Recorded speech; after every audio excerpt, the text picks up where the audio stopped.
All right. The topic for today is why are some ancestral gifts not given to one person? Why do ancestors have to choose between 2 or 3 family members to hold the keys of Koma? To be able to hold the key for that Koma, it has to come with conditions for it. Okay. Now, the running of Koma and the function of that Koma is important, that one person cannot or will not be able to handle without the assistance of another. Meaning that whatever gift that comes with those keys that your ancestors are gifting you, we are talking about serious big things, right? Serious big things, not the ones that we are like, even me, I'm holding one gift and I'm on my own, right? We're talking about big things. Okay, so I asked my ancestors about this information, right? So who do they choose? How do they choose? How do they select that this person is capable within family members? I mean, how do they make that kind of decisions? All ancestors, all of your ancestors from generations from far, because remember that this gift that they're giving you, the gift of this one, the keys of Koma, right? The gift that comes with that. It's an ancient. This thing has been, every time when they're passing this, they have to select capable people who will be able to look after that gift. Because the reason why they use Koma is because this is important, because Koma, we know, like a lot of Koma, we know that they are initiation schools of healers. That is Koma. That is cool. Like, these are big things, right? These are big things. The people who go there, they're going to be learning properly about like custom, a lot of rituals. Some things are hidden for us.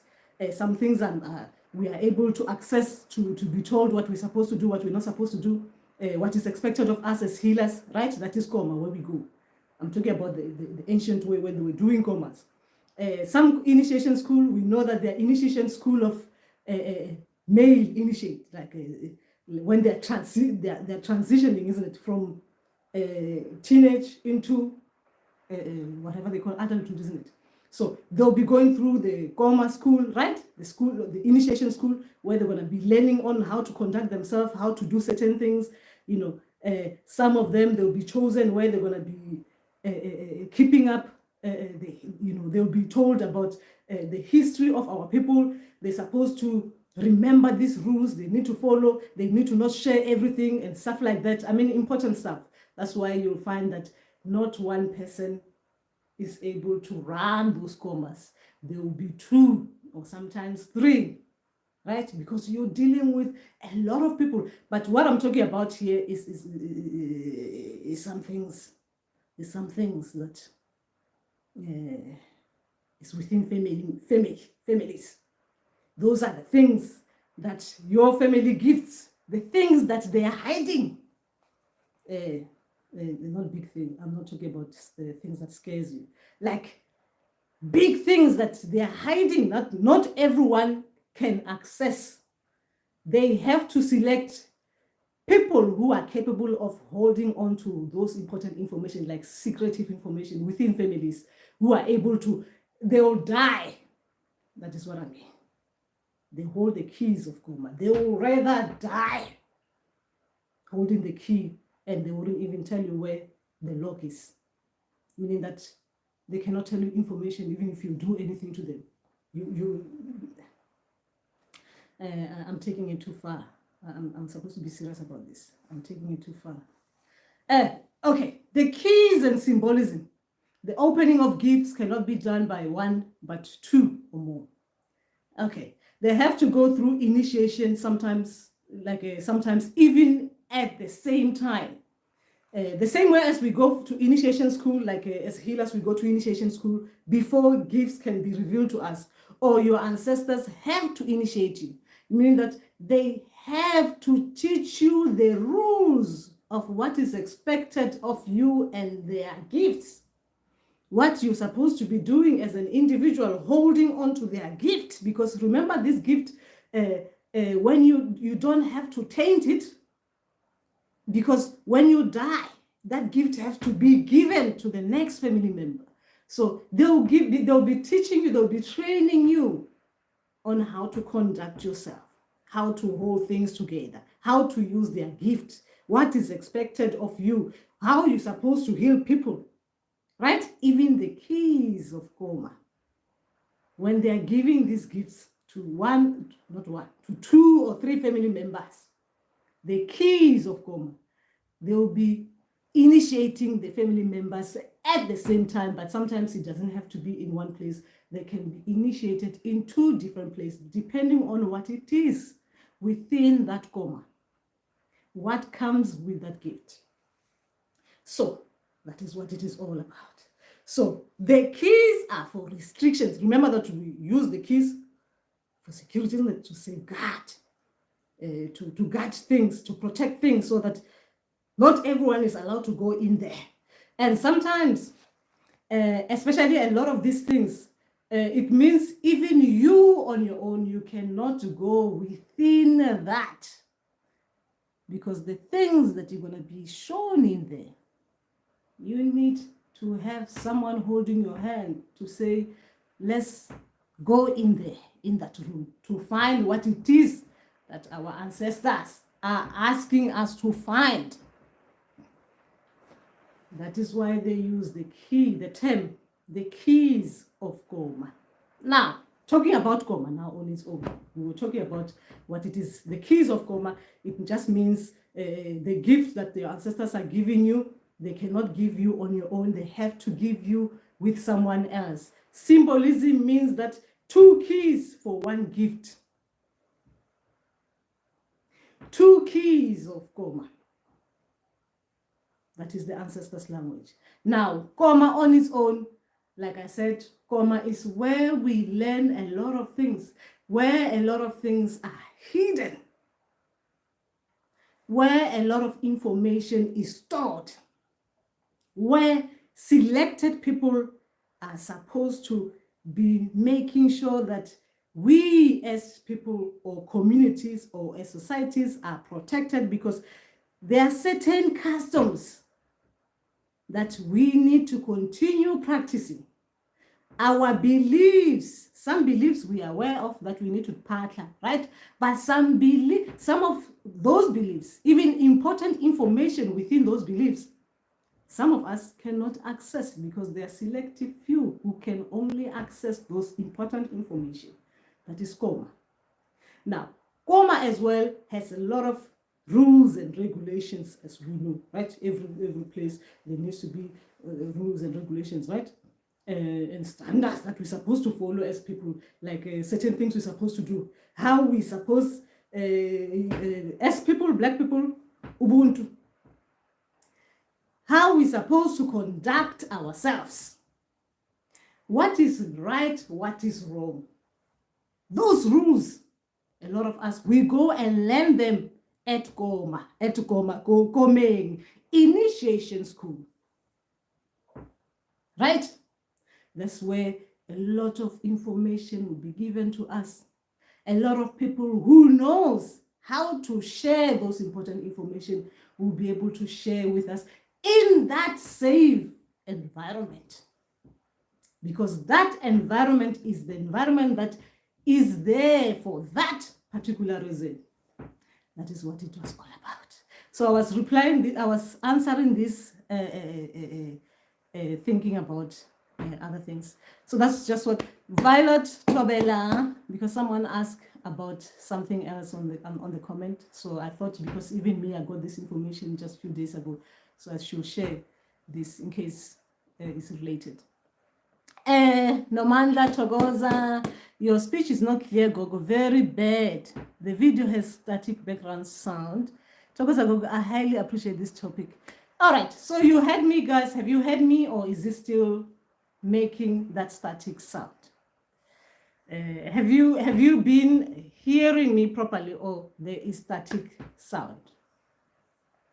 So that I can bring this topic properly.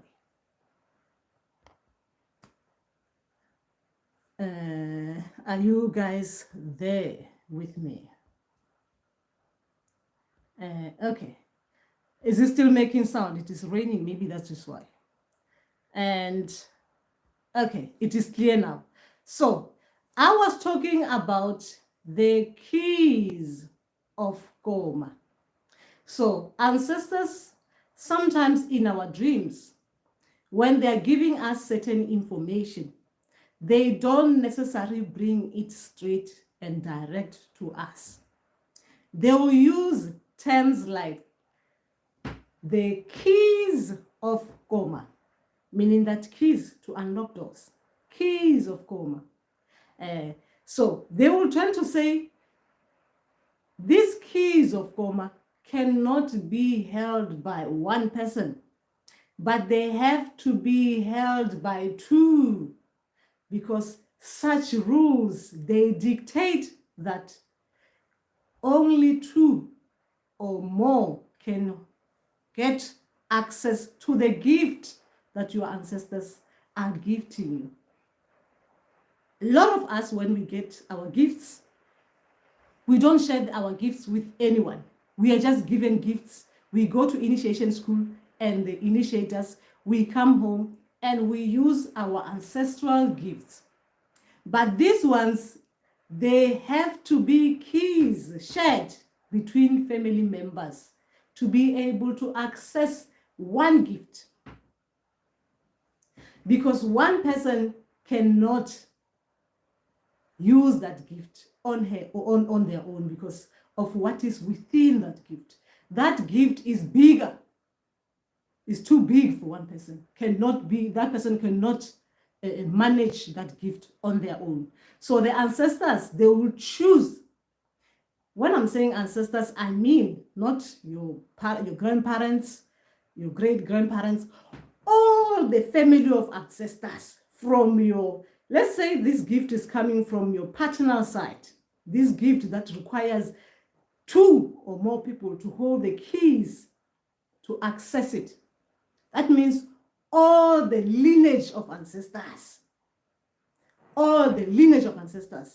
they will come together and they will select two family members to access this gift, because this gift is not a gift that can be used or accessed by one person. It's restricted. There are some restrictions on the gift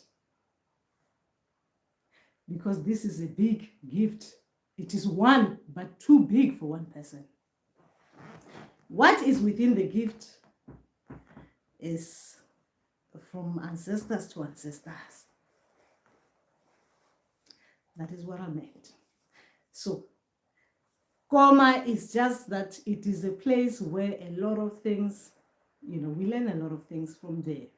We learn about, I'm repeating myself in case the other one didn't run properly. A lot of things, we learn a lot of information from there.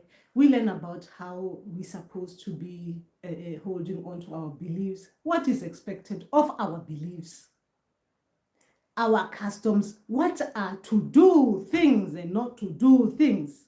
What are the rituals that we are meant to do and follow? And what are the rituals that are not meant to be followed because they do not serve us good? They are not accepted by society. At Koma, that's where you'll be learning about those things. Now, there are too many ways, too many schools, too many Komas with two different objectives. Now, the Koma that we're talking about, it is Koma of traditional healers. So, meaning that as a traditional healer, there are certain things, there are certain rituals you're supposed to do. But this Koma we are talking about, that I'm doing this video about, it is the Koma that your ancestors, they are passing the gift that comes with that big thing. That big thing, but not only to one person, but to two. So meaning that two people have to have the keys for the same door. But within the door, it is something that your people will let you know. So that is just that. I hope you guys got it, because that's just what I wanted to talk about, nothing else. And remember that when you are given this kind of information, you need to go back to your ancestors. Any dream you get that leaves you with a question mark, it needs to be followed with a question mark to your ancestors, spirits, and guides, so that they explain things to you properly. That is just what today was all about. And Ravutse,